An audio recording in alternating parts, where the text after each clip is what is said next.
Oh, it's Monday. It's rumor and innuendo. And we got a lot to talk about. Because guess who's back? It's not Slim Shady. It's Robert Karpelis, WE Creative _ish. And wow, could I call you a promoter now, Robert? Look, all I'm going to say is I got a hold of Tony Khan's toys for one night, and we broke the damn internet. You did. You did. My goodness. Yeah, I love how you put the title of this as the Saturday Night's Main Event Recap. That is old news, Dom. That was an old show. It happened many days ago. It's not what everybody's talking about. Everybody is talking about. Wow. Boca Raton Championship Wrestling. That's true. We are the center of the wrestling world. Was last night in Boca Raton, Florida. Maxwell Jacob Friedman, MJF versus QT Marshall, a match for the ages, Mr. D'Angelo, with a special surprise run-in interference. Mr. Big Boom AJ. Boom. Doing the boom now because we're on board. We're on board this train here. And a stare down with AJ and MJF that the world has not seen since Rock Austin WrestleMania 17. Man, Fred Durst vibes right there. My way or the highway. Yeah, definitely. Well, that show was my way, and that's what you get sometimes, guys. Just putting it out there. Hell of a show, hell of a night. Damn, do I love wrestling right now. So here, we're doing some positivity. It's almost Christmas, Hanukkah, whatever, happy time for the gear. Last night, the first time my daughter's ever been to a pro wrestling show. Really, I did not know that. Never been to a wrestling event before. The Boca Raton Championship Wrestling partnered with her charity, Smushy Squishies, which you can donate to on Venmo if you are so inclined. We gathered up a massive, dumpster full of toys that people had donated, on top of which people financially donated a tremendous amount of money for this event, which made this so cool for a chance to get a picture with QT Marshall. And my daughter stayed and watched the show with my wife and I, and she bit on so many false finishes. She was cheering the baby faces, booing the heels. She had the best time. In the main event, Max held QT Marshall back, and my daughter got to throw a chop and hit QT Marshall. That's how you make a fan for life, guys. That is why wrestling is the only sport that matters. It is the greatest thing in the world. And the Big Boom AJ MJF stare down at the end was an absolute blast. My goodness, man. You got to be proud of the event itself, and then just a proud dad in general. That's pretty cool stuff, Robert. It was a blast. It was so much fun. I enjoyed it. Happy to be back. I was away last week in North Carolina. North Kakalaki. North Kakalaki, where I still have wrestling brain because I'm in the car. And one of my coworkers was like, oh, if you go down that road for a while, it'll take you to Greensboro. And in my mind, the very first thing I was like, Greensboro Coliseum. Robert, are you saying you were on the road to Greensboro then? No, I wasn't actually going to go to Greensboro because they're like, yeah, they go like, there's the arena and there's a golf course and that's all there is to see. I was like, okay. Well, yeah, that's immediately what any wrestling fan would think of is Greensboro Pro Wrestling Flair Country. But good stuff, man. Yeah. Let's say hi to some of the folks who are joining us here, by the way. Feel bad before we can get into the thing. Johnny Disco. Good morning, R&I was excited for Saturday night's main event, but I feel like the most interesting thing happened after the show went off the air. We're going to talk about it. Not going to disagree with you. Thigh slaps and steroids, says, morning, fellas. Maybe it's just me, but all the matches seem too short on Saturday night's main event. And E says, great to see the Statler and Waldorf back together again. Phenomena. I'm not going to point out that Statler and Waldorf did not sing Phenomena, but that's beside the fact. Devin Dowling hitting us with an AO. Hey. And then Wrestling Old Head Saturday Night's Main Event was like a free preview, the first 5 minutes of the movie type show that felt like a sample of Raw on Netflix or a PLE. Couldn't agree with you more. Yeah. I thought overall, I had a hell of a good time watching Saturday Night's Main Event. Yeah, I me thought, too. loved the presentation, loved the music, loved the graphics, loved the old school referee shirts, Winged Eagle title making a return. I'm all for it. And then, my God, what a joy it was to see them letting Jesse the Body Ventura talk with a live microphone, and you could feel the tension every time he opened his mouth. How would you grade his overall performance, Robert, of what he did with Joe Tessitore and on commentary? Oh, he was 1,000 out of 10. Nice. Yeah. That dude was on a different television show in a different universe, and he did not care. The main event was literally Cody Rhodes versus Kevin Owens versus Jesse the Body Ventura. Basically.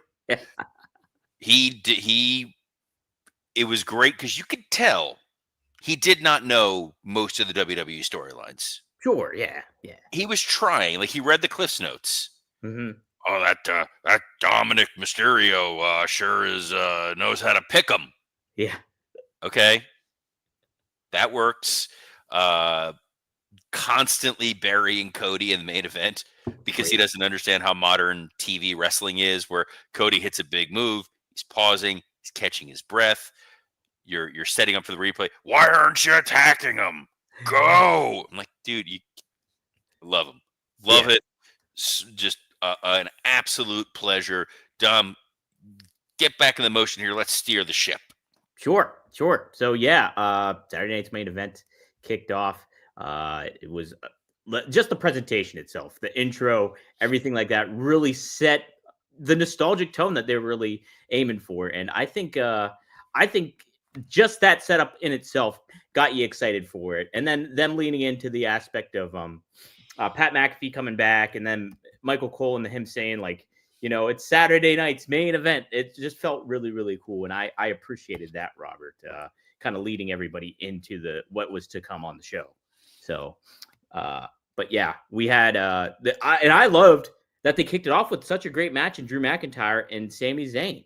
I think it really set presented McIntyre in a big fashion, somebody that you want to present in such a big fashion, even though he's maybe in an understated storyline at the moment, but it's really building him up to be a viable top star that he already is, I think. But I think it really hammers the point home when you're on broadcast television and you're showing him as the first wrestler on your program.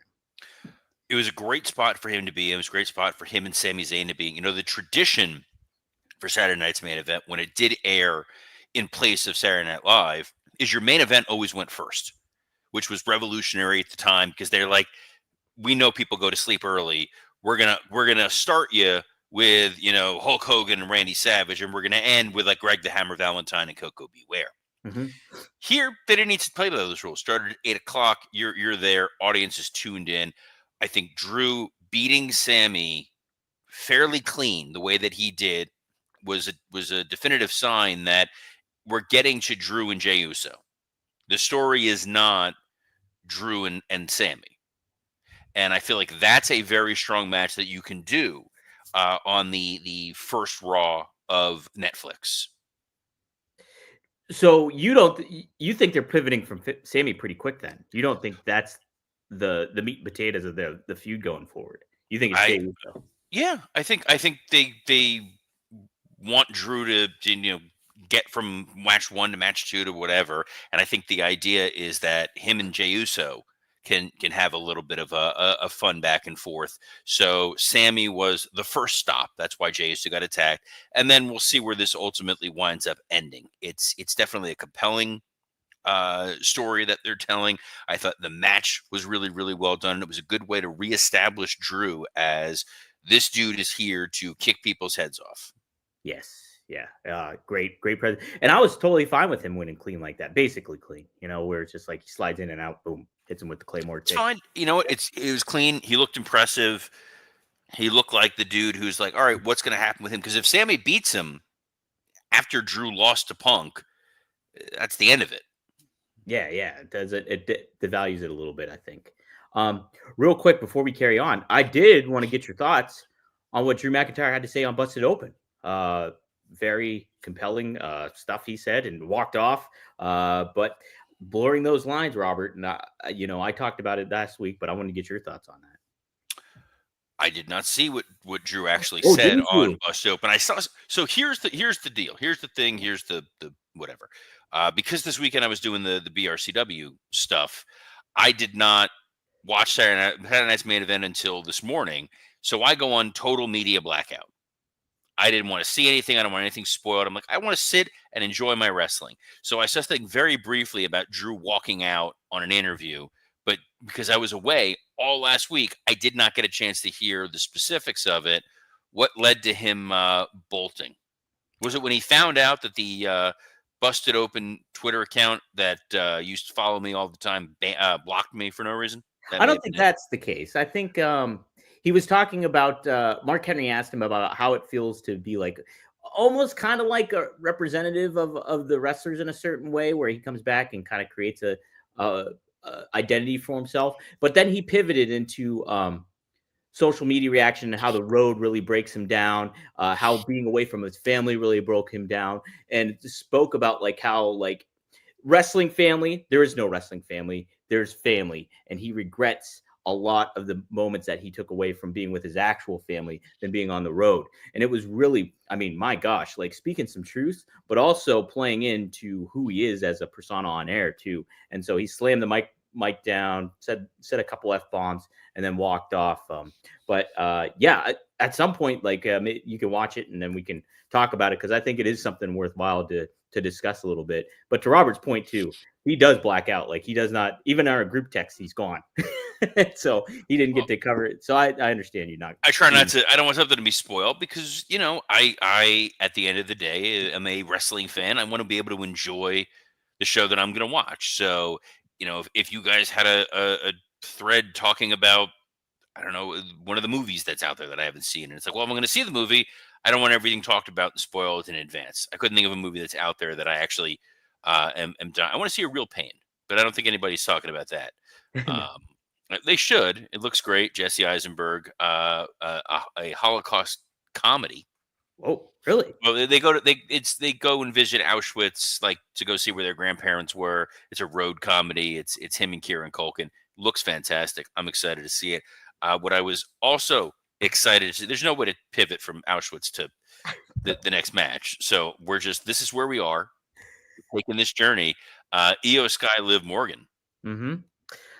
I think a defining match for Liv in a lot of ways, where it comes, she gets the win again, pretty clean fashion, right? And then like wiping her nose out after getting blood on her face and stuff like that. Look, you're just building stars right here, presenting them. And somebody said the short matches and stuff like that felt like a preview. I'm all for that kind of thing. I think it is. This is you're showcasing your current modern day stars in such a classic fashion. And I think Liv was one of the several to benefit from this. I think that she looked like a massive star. Io is obviously one of, if not the best female wrestler out there right now, Yeah. at least in the WWE. And I'm looking. I want to look at match times because I am curious with how dramatically short these match times were. So Liv and Io went almost 10 minutes plus entrances.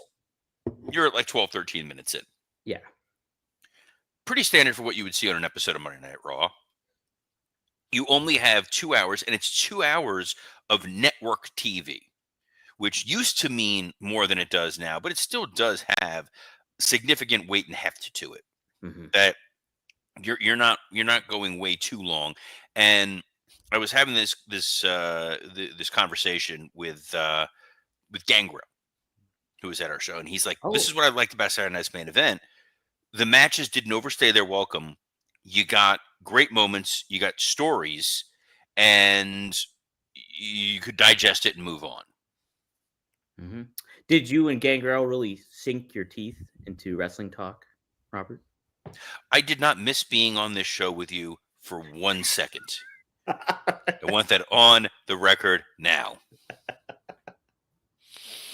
All But right. Hey. I did like that the Rhea Ripley, Liv Morgan stared on after, where it's like, all right, Liv got her win. She needed a definitive win. And then we're pivoting to what's next. So if you were a super casual fan watching on NBC and you're like, oh, I kind of want to see what happens next with these two, that was well done. What was infinitely more well done, in my opinion, was the Gunther Finn Balor Damian Priest match. Yeah, that was everybody looked good in that one. I think Gunther really is getting himself over as such a big time major player for the WWE, and really defines that aspect of, hey, the old school classic Fritz von Erich slash Luthez like kind of thing that really adds another element to pro wrestling and to sports entertainment product like WWE. So I like this match a lot, Robert, and the crowd was super into it. They were super into it. They were really into it. It was very physical. It was very hard hitting. It was a very believable finish. When Gunther power bombed Priest onto the steel steps, that audience, like, you heard just a collective oof when he laid him out on there. And then pinning Finn Balor, who was obviously the right guy to get pinned. It was a good advancement for Gunther. It was a good way to probably branch off and do a Finn Priest one-off of, hey, if you weren't here, I would have won the title. Well, if you weren't here, I would have won the title. Mm-hmm. Yeah. So I enjoyed that immensely. I'm excited to see where they're going to go with it from there. And I was excited to see Chelsea Green prove me right, kids. Called that she was going to be our first ever United States Women's Champion, and she sure as hell was. Yeah. Man, like, again, Liv Morgan really benefited from this, the mainstream airtime, and Chelsea Green made maximized her minutes, as it were. Great body language, really good ability to connect with the camera. Thank God you said language. I wasn't sure where that sentence was about to go, and I got nervous for a moment. It's 2024, Dom. We're but I think, though, like, she shows that ability to connect with the crowd and connect with the television viewing audience. So just her celebration, even let alone, I thought was really, really good, and set her up very nicely. Set up the United States Championship very nicely. I think she will be a good inaugural champion for that. The gear with her face all over it, the way that she works. She is a tremendous wrestler who knows how to do comedy as opposed to being a comedy wrestler. I think there's a very important distinction there. Chelsea was trained by Lance Storm, a friend of the show, Lance Storm. She has been wrestling for a very long time. She is really top-notch, world-class. And part of me kind of hopes that, like, Cardona comes home and he's like, babe, guess what? I got to wrestle Chris Jericho at Ring of Honor. And then she's like, okay, I'm going to be the first ever Women's United States Champion. I'm going to win it at Nassau Coliseum on NBC on Saturday Night's Main Event for Jesse the Body Ventura. And then just watch Cardona slowly melt. It was great, though, Robert. It's like, I completely mispredicted it last week. I said I thought it was going to be Tiffany Stratton and who did Mishin face? Oh, yeah, who did Mishin face in the semifinals? Do you remember on SmackDown? I'm trying to think. Who was it? Mishin faced Tiffany Stratton. Oh, yeah. So I thought it was going to be Tiffany Stratton and beating Bailey. That's what I thought it was, and so it didn't. Oh, yeah. Sorry. Oh, you're right. Tiffany Stratton Bailey. Sorry. Yeah. But did not happen. But I never thought I'd say this about WWE. Too many damn tournaments. There's a lot of tournaments happening. Thank God they don't have that collision, the graphic for the Continental Classic. Yes. Ugh. Yeah, and that's the funny thing is, Robert, when I was watching these matches and the first two finishes were clean wins by the heels, I was like, this is like Continental Classic kind of matches, having that vibe. But these made sense. So I don't know. It was good stuff, Robert. Main event had Cody Rhodes taking on Kevin Owens, and a lot of chicanery, a lot of referees and black bow ties getting knocked out. And ultimately, it led to Cody retaining with help from a steel chair. Did you like this finish? How do you think they presented Kevin Owens and the match overall here? Man, did I enjoyed the way they laid out the finish of this main event and where it ultimately went. If the idea is Kevin Owens is a guy whose character is the only person who watches pro wrestling, which I always adore.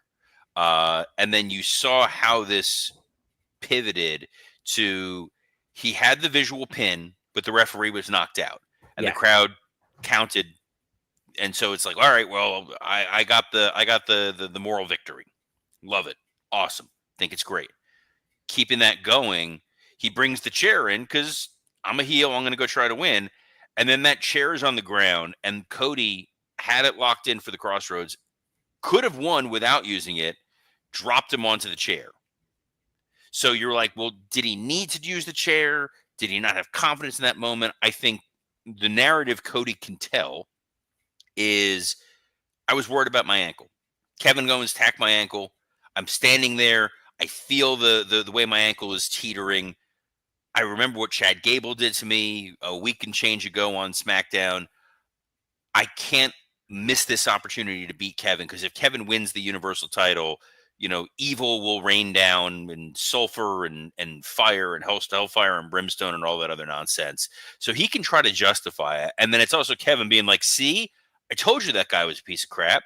Look what he did to me. He's selfish. He's awful. Nobody likes him. And then there was the post-match attack.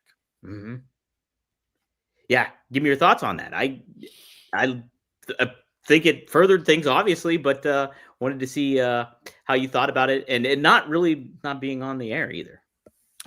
I like that it was off the air because, you had to end the show on NBC with Happy, Happy, Joy, Joy to go into, it was a Saturday Night Live rerun at 10 o'clock. But the idea that Kevin attacks after the fact and picks up the Winged Eagle title and carries it off, he's going to call himself the champion. In his mind, hey, I got the pin. I pinned Cody Rhodes in front of a sold-out Nassau Coliseum. Cody then cheated. I took matters into my own hands. This is my title. There was a little bit of physicality with him and Triple H. Yeah. Rarely ever get that. So I think the other part of that I'm really hoping Kevin has loaded up in his gun is he goes out there with this title, and Hunter's like, you didn't win that title. And he's like, really? Didn't you get handed a world title? Ooh. That's what I'm hoping for. Ooh. So I feel like we're getting to a ladder match with one-legged Cody and the two titles hanging above the ring. That kind of feels right to me. But time will tell. And I know SmackDown this week was taped. I've not read the spoilers. I've not read the spoilers. They did a double taping. But curious to see what we get on Raw tonight, because this is kind of the last Raw. In looking at the old calendar, next week is the 23rd. It's right before Christmas. Festivus. It's Festivus for the rest of us. I will have a big metal pole in the background. Are you going to air some grievances? What do we do every day on this show, Dom? Begging you to pay attention. So you got that, and then the week after is the day before New Year's. Like, they know that corridor is kind of the people are going out. They're celebrating Festivus. They're doing ugly Christmas sweater part, whatever you people do to celebrate your exciting Christmas. The birth of Jesus. Santa, loved the whole thing. It's great. All in. But they're kind of like, this is the last one where they know people are going to be paying attention because it's the fallout from Saturday night's main event. Have they announced any segments for tonight, or is it just tune in? Yes, they have, Robert. Tonight, we have a WWE World Tag Team Championship match. Finn Balor and J.D. McDonough of the Judgment Day taking on the War Raiders. Then we have the Intercontinental Championship. Braun Breaker defending his title against Ludwig Kaiser. But the confirmed segments, Robert, are feuding superstars CM Punk and Seth Rollins are both set to appear. They're rumored to clash on Monday, January 6th on the WWE Raw Netflix debut. And then, we got Kofi Kingston's hometown reunion. Will appear in front of his hometown crowd in front of Boston, following he and Xavier Woods' recent split from Big E. So, yeah, they got some stuff set up here. Raw's in Kingston, Jamaica? Yes. Cody's hometown? How about Kofi's hometown, sir? Yeah. Well, he's going to be Jamaican them crazy. Oh, boy. And that'll be a lot of fun. Something else that'll be Jamaican you crazy is catching Working Stiff Scott Chaplin and I recorded. We recorded 2 shows now. We recorded a show where we basically kind of recapped everything in the WWE the last week. So if you missed having me on Rumor and Innuendo last Monday through Friday, go check out Working Stiff. You're going to hear us talk about last week's Raw, Dynamite, SmackDown, all the wrestling news that was going on. It was an absolute blast. And then this morning, for our Patreon subscribers, Scotty and I broke down not only Saturday night's main event, we went in depth on everything that happened at the Boca Raton Championship Wrestling show, all the behind-the-scenes stuff that happened with Big Boom AJ and QT and MJF, and how we created what was the most viral moment of 2024. Let's call it that.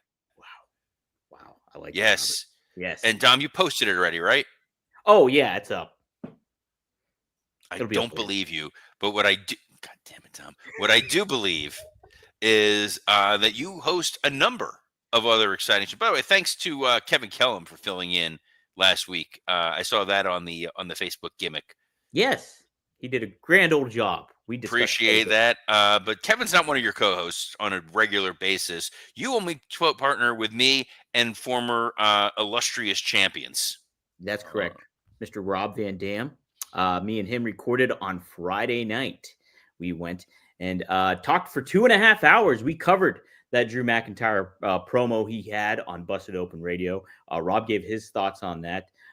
We plenty of other subjects we went over and took fan questions, everything like that. Katie Forbes joined us as well. So it was a really, really fun show. Great time. Check it out. It's up live now on rvdtv.com. We'll be up on all podcast feeds later today at 4:20 p.m. Eastern Standard Time. So wherever you get your damn podcast, tune into that. Magnum TA and I and Greg Gagne will be set to record tomorrow. How do you forget a man like Greg Gagne? You can't. The star to end all stars. That's it. And so tomorrow, fourhorsemannetwork.com, onetruesporttv.com. Check it out. Lots of fun stuff. And Fonzie will return with me this week as well. So we'll do another show with Fonzie coming up. So be on the lookout for that as well. But Robert, it's good to have you back in the mix here, back in the fold. Now I'm going to have some expectations to you to start booking shows moving forward. Not at all. I'm not getting sucked back into the wrestling sphere on a continual basis. This was a fun little one-off needle drop. Let's disrupt the entire wrestling world, and then I can go retreat back into my little corner of telling everybody why what they're doing is wrong. We love it. Everything's great. I heard Collision was really good. It was a great Darby Will Ospreay angle. Hopefully they follow up with it on Dynamite. We'll be able to talk. We'll talk about that tomorrow. Actually, I want to touch that in addition to talking about Raw. But we will be here live every Monday through Friday at noon Eastern on a plethora of platforms, including the WWE Creative _ish X account, the SE Scoops X account, the Dominic D'Angelo X account, and on YouTube on Rumor and Innuendo, Working Stiff, and ad-free shows. So on behalf of the true Pink and Black Attack, Mr. Dominic D'Angelo, I'm Robert Karpelis. Best of luck in your future endeavors. Ooh, it's Monday night's main event this time around. Boom. Uh-oh, we're going to get a weird intro. Watch out, guys. Here it is. Special weird intro coming. Wait, no, I'm ending it. Bye, guys.